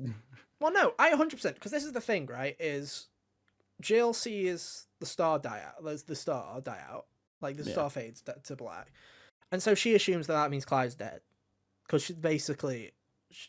So she's assuming, I assume that Clive's dead. So she runs out. So Gav is just like, if she's crying, he's like, fuck. It's like, so it's just like he's just sitting there with this baby that's just been born. He's fucking like bawling, like he's like starting to cry because he also thinks Clive's dead. And I'm like, he's what nearly got me, not fucking Jill and Torgal. I'm like, it was Gav that nearly got me, because I was like, poor Gav, dude, pour one out for Gav. Gav also has a really good side quest at the end that probably should have been also kept in. I like that side quest quite a bit as well, with them drinking at the bar. Oh yeah, that one was good. There's a lot of stuff at the end that should have been. It was weird to me that Otto's quest that was like that was like way earlier. Yeah. Like retrospectively, I'm like, it's kind of weird that they did that like hours ago and not around here. But all right. And they didn't give him another one, I think, is the bigger issue with that. Like they could have had the one from before and then just gave Otto another scene. Yeah. And it's like, I don't know, it's... I like I say, with Xenoblade 3, with the worlds being separated again, but then you can hear Mio's theme and Noah disappears, right? And you're like, what the fuck's that? But I like that kind of, like, you know, just leave a bit of hope, whatever, ambiguity, move on. What they did with this, where it's just like, is he alive? Is he dead? We're in the future now, and there's a book called Final Fantasy. And I thought that was cringe. As someone who is like... they nearly said it as well, where he was like, oh yeah, like yeah. when I was like, that part cracked me up. I'm like, I didn't, I really didn't. You can have that one. That got spoiled for me. Because Clive was basically Clive basically just said, this really is the Final Fantasy, and fucking slash. And it's like, Ultima dies of cringe. This really was the I mean, Final it's the Fantasy. one-liner that Ultima deserved compared to the ones he was given to everyone else. But yeah. I just like, I love that people are arguing about whether Clive is dead or alive, and it's like, who cares? You're never gonna get a fucking answer anyway. But it's like, dude, maybe he was dead the whole time. Dude, I just wish, like I say, the thing is about this game is, like I say, the game has, Xenoblade 3 has a really sad ending, but they wrapped everybody's stories up. They wrapped all the characters up, and whereas here, it's like, I don't feel like they wrapped shit up at all, really. Like, you get like a goodbye moment with everybody, but it's like, you just see that however long in the future, 100 years, 200 years, 1,000 years in the future, that things worked out in the end. And you're like, cool, whatever, things worked out. But it's like, you saw nothing. Like, it's like, hey, we're fighting towards this future. You're not seeing shit, but you were gonna fight towards this future, and you'll see two kids playing Bahamut in the fucking grass, and I'm like, I would have like, you know, it's kind of like, you know, I just wish we'd seen something, you know, like I think even Kingdom Hearts 3 did a better job of just watching Sora go fucking bye-bye. Like, you know, at least you got some closure of everybody else. Like, yeah, Sora fucked off into who knows where. We'll find out in 2025. But, you know, well, we already know, whatever it's called. The real world. Yeah, Tokyo. But I feel like even that did a better job, because literally, like, you get the, oh, well done, Clive finally said I love you 6 million hours into this video game. Thank you, Japan. I love the way you do relationships in video games. And then you just get Joshua being like, well, Yota, it was really nice to know you. Fucking bro handshake, Lamau, nothing for you. And then just... Thanks, bestie. And then you just have the side characters in the background, and they say fucking nothing, and they're just like, yeah, shrug, bye guys, it's been nice knowing you. It felt like the Persona goodbye scene, but no one was allowed to say goodbye. But you didn't finish a social link. The Persona goodbye scene, but it's all Kasumi's animated. Yeah, it's all that basically. It's so like. And again, it's like, I just feel real, like, it feels weird, because again, it feels like the whole first half of this game was all about characters and their relationship dynamics, and it was all a very personal story. So for it to then become the opposite of that, and basically like, hey guys, it's just Clive and Joshua, and Dion's going to be there for about roughly 5 seconds, and Joshua's also going to be there, but roughly for about 10 minutes, then he's gone too, and then it's like, okay. and now we're just fighting God on our fucking own. And I also love how you absorb Joshua's powers. What's your fucking reward? Fucking nothing. Could have given us a cool flaming sword. Could have given us the flaming sword permanently for the final fight. Infinite devil trigger would have Give been us something cool. funny. Yeah, give us some fun. Like, let us fly about. You do fucking anything. I'm not in space. I also want to say, my fucking face when I see that the final boss is that Rock'em Sock'em Spyro 3 Robots minigame thing, boxing again. I was like, oh my fucking god. As I said this to you, Hunter, I was like, I'm sick of the boxing minigame where it's you versus another icon, boof, boof, boof, dodge, dodge, like, you know. And I was like, oh, you know, the final couple of bosses haven't been like that. So I was 100% not expecting it to come back for the final Ultima fight. How wrong I was. But it's just like I say, I love that first half of the game, and I'm just sad that I don't like the second half of the game anywhere near as much, is my main thing. I know this whole podcast might have seemed a bit nitpicky or a bit critical when it's like, it's more of, you know, it's like there's so much that we did like, and like in First Impressions we talked about quite a bit of like what we liked about the core kind of stuff to it, but it's like there's so much stuff in that second half that feels like it didn't need to be. This feels like it almost has Scarlet Nexus syndrome, and I don't mean the quality is way higher than Scarlet Nexus, but it does have that kind of syndrome where, man, I would have loved this game way more if they had cut it down by 10 hours and, you know, kept some critical stuff in there and thrown some not so critical stuff out. You can tell it's better than Scarlet Nexus because the number is 10 hours and not like 20. A whole playthrough. Yeah. A whole 20 second playthrough. To 40, yeah. Because it's like, there's so much to love about this game, and I just feel like it's almost like they bit off more than they could chew.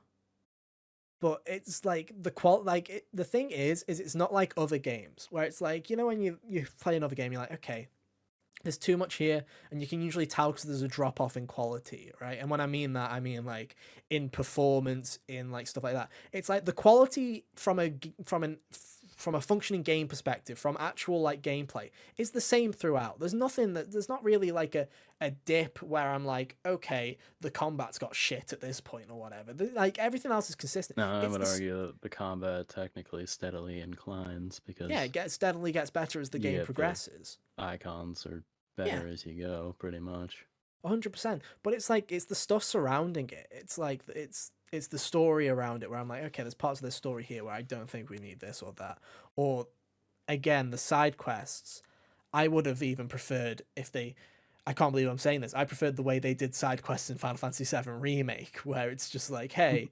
There's odd chapters that have a couple and they impact something very minorly where it's like, oh, hey, a dress changes. Whoop-de-doo. Like, you know, just little things like that. I'm like, or if it would have been just fewer of them. Oh, 100%. Like, there's something ridiculous. Like, there's 30-odd side quests, half that. Like, you genuinely don't need... Keep the ones that are interesting, right? Like, you know, keep the ones that are related to cities or towns or main characters. Drop everything fucking else. Like, genuinely, we don't need, hey Sid, I really need this plant because it makes me happy. Can you go get it? Sure. And then you walk and grab one, and then, oh no, a flock of chocobo have arrived. You've got to kill all of them. Oh, you killing the chocobo brought the big lion out. Kill the big lion, then go back, get your fucking... I'm like, we don't need this. Oh man, the side quest where you got to find his chocobo from the beginning, I liked that one. Yeah, stuff like that's good and interesting. Yeah, that one was good. As soon as they started talking about it, I'm like, oh, is it gonna be? Oh, instantly. As soon as they were talking about Chocobo, I was like, okay, here comes the... I was like, okay. So either it's going to be like a similar one, or it will be the exact one. Or it's the offspring. Yeah, it's like, oh, this was... I was sitting there like, is it missing an eye? This is Ambrosia's daughter or something. Yeah, like that's what, like, you know, something like that.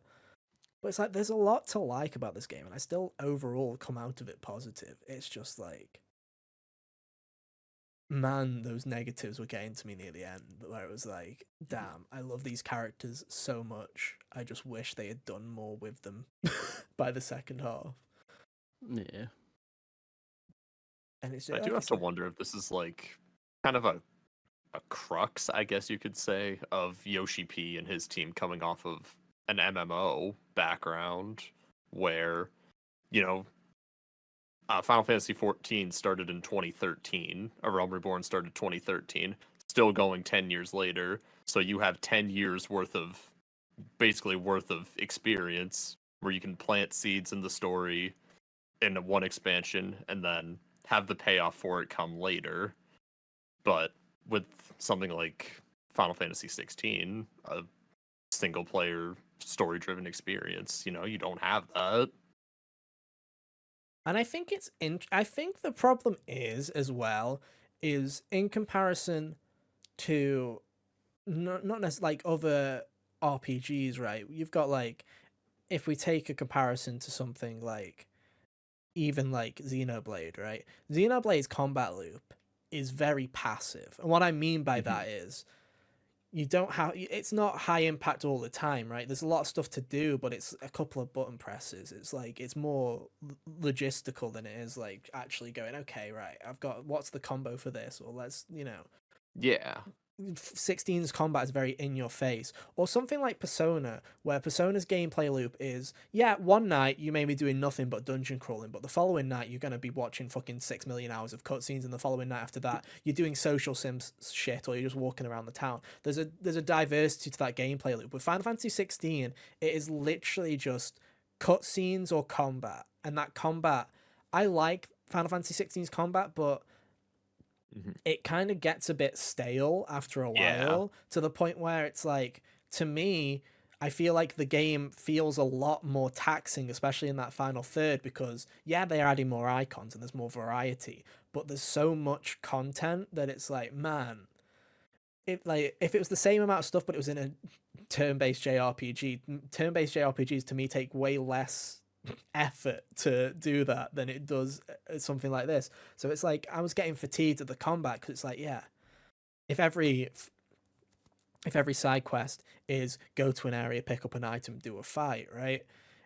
Yeah, I've got to do the Devil May sometimes Cry for some of those combat. sometimes for some of those fights I was literally watching something while also pressing buttons, similar to how like in the first impressions I described the one very easy combat encounter where I like stood up to close my door while still playing the game. Yeah, and some of it did get to be that silly, but it also doesn't help that the enemy AI is just so brain dead, where you can just stand still for 10 seconds and they won't do anything, and which is something I learned very quickly with the Titan block. Yeah, and it's also just really waiting annoying to with Royal Guard them. with Odin's sword. It's really annoying as well, because Odin's sword, you have to kind of if you parry them you get extra charge, so it's like the game wants you to parry them, but most enemies are so slow to move, or their timing windows are so fucking stupidly precise that most of the time the only time you're parrying is if you're accidentally doing it, because you're just fucking spamming your sword everywhere like you're that guy in Indiana Jones. Never did right? the basic. I never did the basic parry with the actual intent of doing it. It always just happened. I wasn't like parrying unless it was with the Royal Guard block. It's like I think that's like my main. That actually ground me to a halt quite a bit when I was playing around with Bahamut's stuff, because I was either sitting there waiting for it to charge passively, or dodging, doing the perfect dodge, shot up the Mega Flare thing a little bit. Dude, Bahamut felt so shitty to play. I'm gonna keep it 100 with you guys. The only one that I think is terrible. The only one that's good was his like Giga Beam thing. So I just maxed the Giga Beam. The flare breath that could just by the time you were done using it, it cooled down. Yeah, I liked that one. I liked his satellite turret thing too. That paired well with the lightning rod.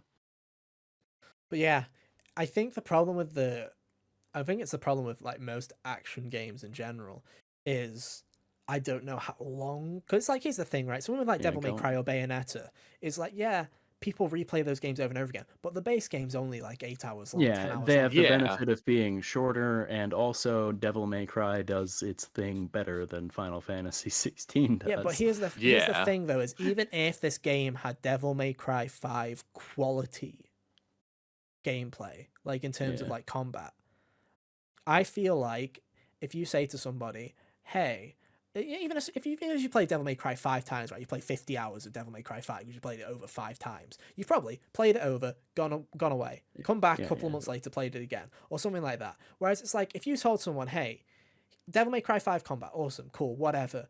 50 fucking hours, like, until you get to the credits of it. And it's like, there's only so much with these kind of action games where I'm like, I feel like, yeah, if you're playing an action game, a 10-hour action game 5 times in a row, or you're playing a 50-hour action game 1 time, I feel like people are going to have a lot more fun playing a 10-hour one 5 times than the 1 hour, the 50-hour one once. Because if you're playing it again, you're into it, and you can take breaks in between it. You can walk away. You can come back a year later. Whereas this game, the year of DMC5's release, I squeezed as much juice from that as I did a playthrough of Persona. Yeah, because you're crazy. But you know, because you enjoy that kind of thing, and it's cool. But it's like, to me, it's like when you have 30 odd side quests and they all revolve the same combat loop, doing the same thing over and over again. You've got 30 odd beasts to go and kill, which all involve the same combat loop, and it's just like the cracks do start to show the longer something like that goes on, because you have less of a chance to, because it has to be longer. You have less of a chance to make it as good. So like.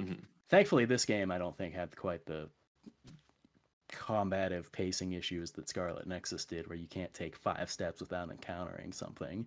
Yeah, it's can't not walk past. But also, the longer you do something like this, the more tedious it will become in general, just because. Like, I still think probably the happiest middle ground I've played of a game that's got like the higher action combat with the JRPG length is Tales of Arise. Yeah, it's like it is interesting because it's like I say, it's like it grinds. It does. It's like there's no grinding in that game. I never did an optional fight really. I just ran past them. I got on the chocobo and I just fucking ran through every area basically.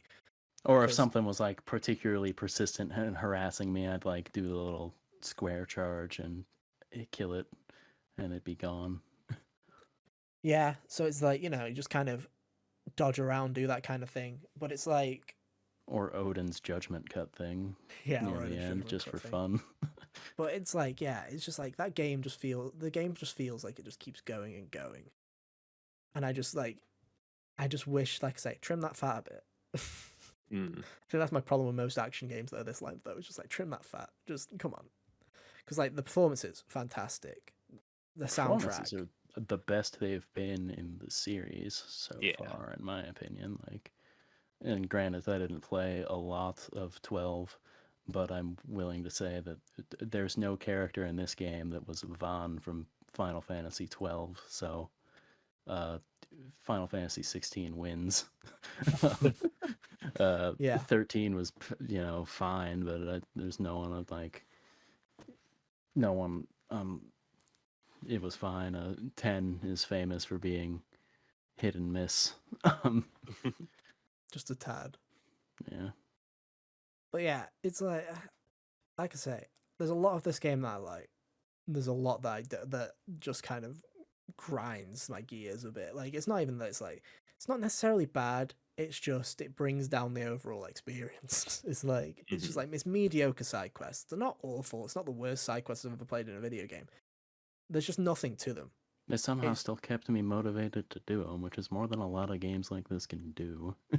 I was in too deep. I just did it, and I ended up doing everything. And look at me now. Now I might have to run through the whole game again. Will he do it? Find out soon. We'll see. I liked the gameplay the most out of the three of us, and I wouldn't do it. So I'd really recommend against doing that. Like, I might play the arcade mode stuff here and there, because that was quite a bit of fun when I was gathering my own footage for the review there. Because I realized that I can't use early game footage for all of that, because some of what I was talking about revolved around things after what Kyle was recording. Hey, look, man. You're welcome. Yeah, I still did end up using... I used the stuff that you had for, early game hoopla. Was very helpful for not just having to use the same couple of clips from the trailers. I'm just glad that my 6 hours of footage didn't end up going to waste. Yeah. Hey. But and we call that recycling, folks. But as far as like playing the arcade stuff, it was real satisfying. Get a nice little score that with numbers and stuff that pops up. It's nice. Hey, it's there if you really want more of it when it's done. But hey, there you go. I'm done. Does anyone else have anything else that they want to say before we wrap up? I'll I'm just glad say that I've gotten like, back to enjoying the music in these games. I could name one song from Final Fantasy 15's OST. If you played it back to me, it was the title theme. There's a handful of them here that I'm like, oh yeah. There's a handful. We're going up in the world, guys. There's at least 3 this time. Handful was being very conservative. There were like all of the ones that they played after that credit song, I thought I recognized, and I was like, oh, sick.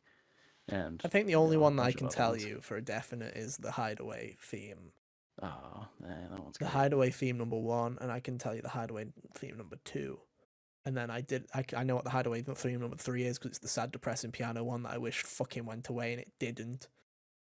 And there was a point during mid side quest where it plays a new version of the original Hideaway theme. I'm like, oh yes, we're getting we're getting that thing back. Cool, that's gonna stay there, right? No, like when I was doing my final rounds of like talking to everyone for their quests, I set the theme back to the first Hideaway theme.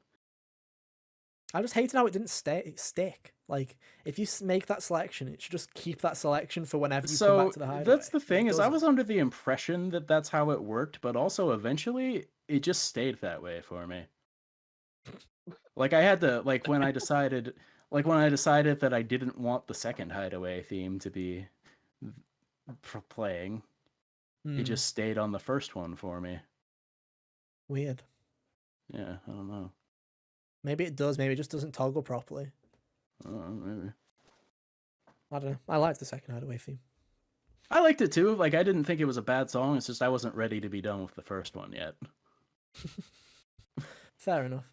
Kyle, did you want to say something? Yeah, I was just gonna say, like, this game, totally fine experience from my point of view. I like the things that it does, but I don't think it does anything exceptionally better than stuff I've already played or experienced. Yeah. Like, in terms of action games, like, I'd just go play Devil May Cry for an action RPG. You know, Kingdom Hearts 2 was there. For medieval fantasy, you're outdone in your own series by Final Fantasy Tactics. So, I don't know. I'm kind of bummed that, like, the barrier to entry for the gameplay there is a bit different. Yeah. Wanting a medieval fantasy game that isn't a nerdy tactics game is also right. Two substantially different things. Right. And I get that. I don't know. For me, it's like first proper mainline Final Fantasy game. It's like I had fun, but like I say, there's a lot of pet peeves that I have, and it seems like a lot of the pet peeves that I do have seem to be staples of some of the series. So I'm like, it's like, it just is what it is what it is, really. It's like, will I check out Final Fantasy 17 in 2028? I don't know, maybe. We'll see what it looks like. On a personal note, I'm kind of bummed that this was the first, like, Final Fantasy release I got to play on release, and I was just, like, lukewarm on the whole thing. Because I love classic Final Fantasies. 5, 6, 8, Tactics. Those are in, like, my top 20 games of all time. It's just, and this isn't me, like, being nostalgia blind. I'm trying not to be, but I don't know. Kind of just not disappointed, but upset with myself that I'm just lukewarm on the whole experience. I mean, like I say, it's definitely not for everybody. Oh, it's okay, Kyle. Sea of Stars is out at the end of next month. This is true. Better. Yeah, true. But hey, anyway, that's it, I guess. See you next time for Final Fantasy 7, whatever it's called, Rebirth. We can't wait for that one. It's fine, guys. We'll just play that one instead. It's fine. I mean, I'll play that one too.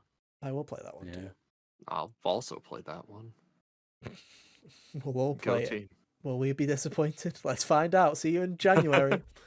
I don't know. Probably The not. the second there's a walk and talk segment, I'm turning the game off.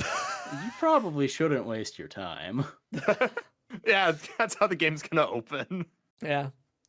I mean, I don't know if you remember what the first part of the story they should be getting to is going to be, but yeah, that probably is how the game is going to open. That's on the screen by it now, by the way. But yeah, like I say, if you're a JRPG fan, if you made it this far, thank you for sticking around. And hey, we've got lots of stuff still coming up. You know, Sea of Stars coming out. We've got Persona 3, Reload, Final Fantasy 7 Next year. Next year, they're coming next year. Japan's done now. That's like fucking. It's Western RPG season for the whole of the rest for the next 5 months, basically.